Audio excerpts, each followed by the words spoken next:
ঢাকায় ভাটারা থানায় দায়ের করা হত্যা চেষ্টা মামলায় গ্রেপ্তার হওয়া অভিনেত্রী নুসরাত ফারিয়াকে কারাগারে পাঠানোর আদেশ দেওয়া হয়েছে। সোমবার ঢাকার চিফ মেট্রোপলিটন ম্যাজিস্ট্রেট আদালতে এই আদেশ দেওয়া হয়।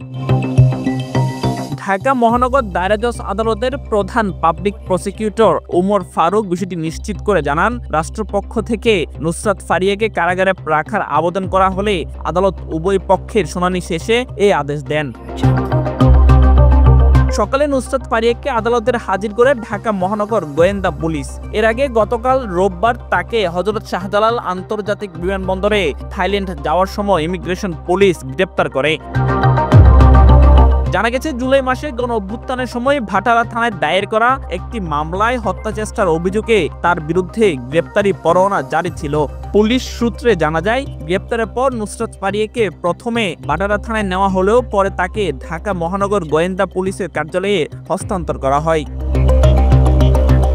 নুসরাত ফারিয়া 2015 সালে চলচ্চিত্রের অভিনয়ের মাধ্যমে মিডে পা রাখেন। বাংলাদেশ ও ভারতের একাধিক সিনেমায় কাজের পাশাপাশি মডেলিং ও সঞ্চালনায়ও তার সরব উপস্থিতি রয়েছে। বিনোদন ডেস্ক, বাংলাধারা, চট্টগ্রাম।